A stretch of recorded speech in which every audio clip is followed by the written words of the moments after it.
Berbahagialah orang kalau dipercayai Allah untuk menyalurkan rezeki kepada orang lain. Artinya agen. Yang ditunjuk jadi agen Allah kok nggak bangga? Kalau sudah kemari cara berpikir, insya Allah rasa bakhil bin pelit alias medit bin koret.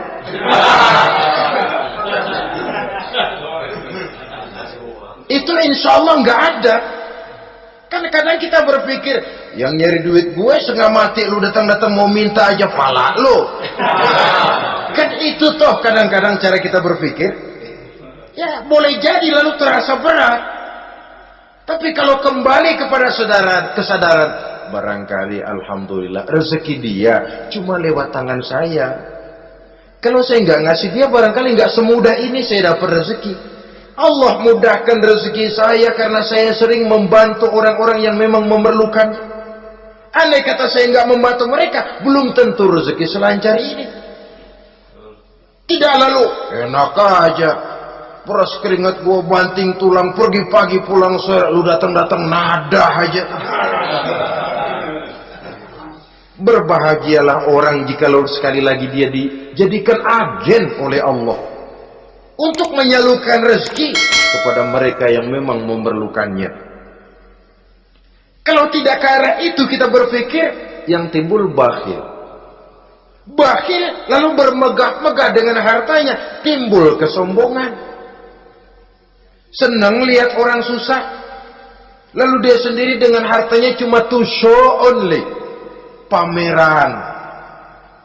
Lewat di kampung, senang kalau orang melotot, lihat mobilnya yang serba mengkilap, sepatunya yang serba mahal. Senang kalau, wah, semua gaya hidupnya serba jet set, wah, wah, wah. Senang betul kalau melihat orang sudah serba bengong lihat keadaan dia. Timbul takaburnya, sombongnya, ngenyek kepada yang lain. Maka orang kaya yang sombong, teman iblis, teman setan. Setan senang betul. Sebaliknya secara praktis, orang kaya yang rendah hati adalah musuh iblis. Saudara-saudara kaum muslimin rahimakumullah. Lain memang. Kalau kita diberikan ilmu di akhirat nanti, pertanyaan cuma satu, ilmumu kau amalkan untuk apa?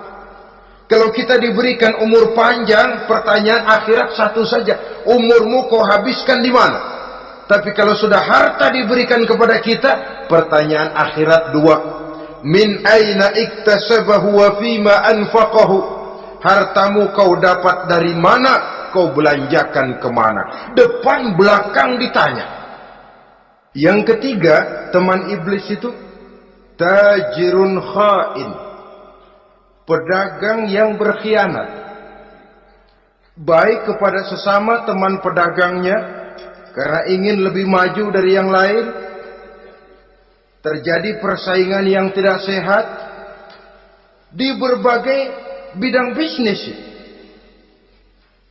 ataupun kepada para pembelinya dengan mengatakan barang yang baik adalah barang yang tidak baik menjadi baik.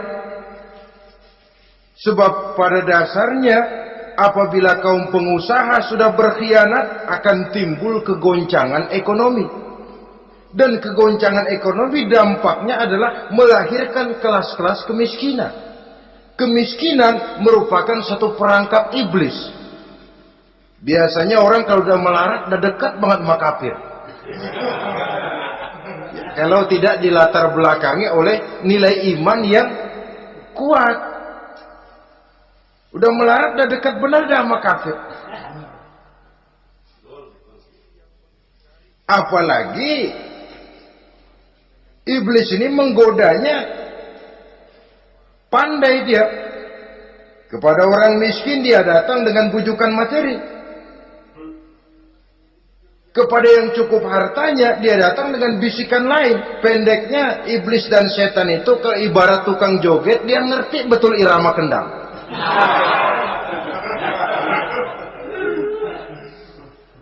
Di mana kelemahan orang itu dia selidiki, dia pelajari, dari arah situ dia masuk.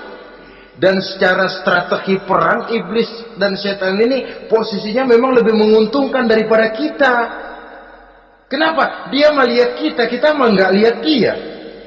Dia bisa pelajari kebiasaan dan kecenderungan kita. Kita nggak tahu kadang-kadang kelemahan kita.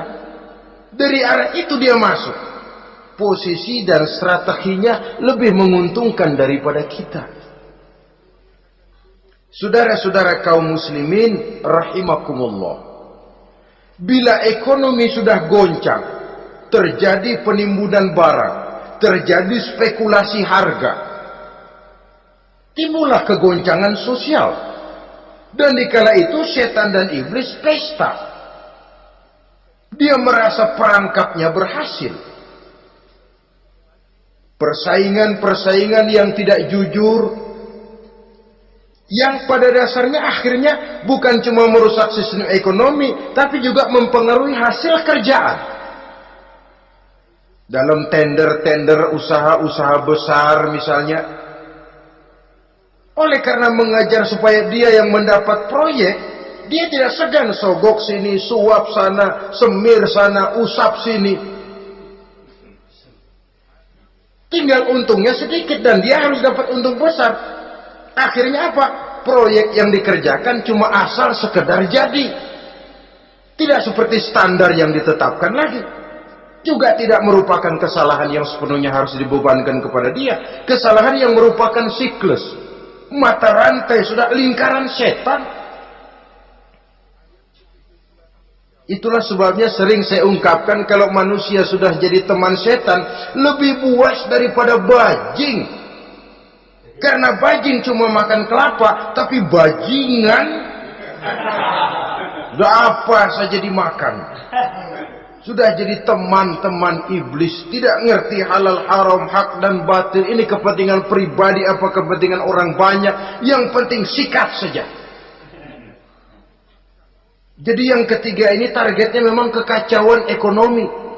Yang kemelaratan, kemiskinan merupakan tangga untuk sampai kepada kekafiran. Dan iblis tahu betul itu.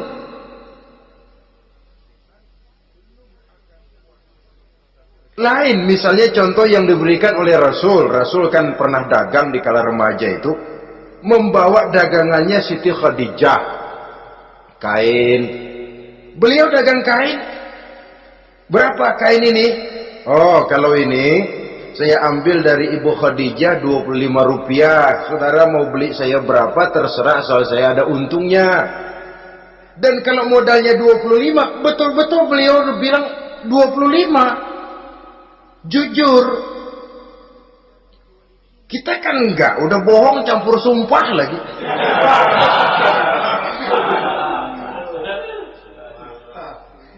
Ini yang ketiga. Yang keempat, teman-teman setan, teman-teman iblis, syaribul khamr.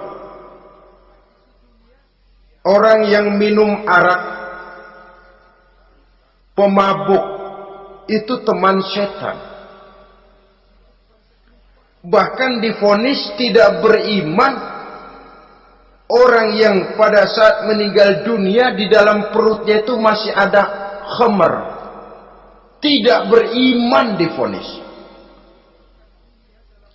Jadi dalam satu pesta di mana disediakan minuman-minuman keras, iblis itu sudah masang perangkap.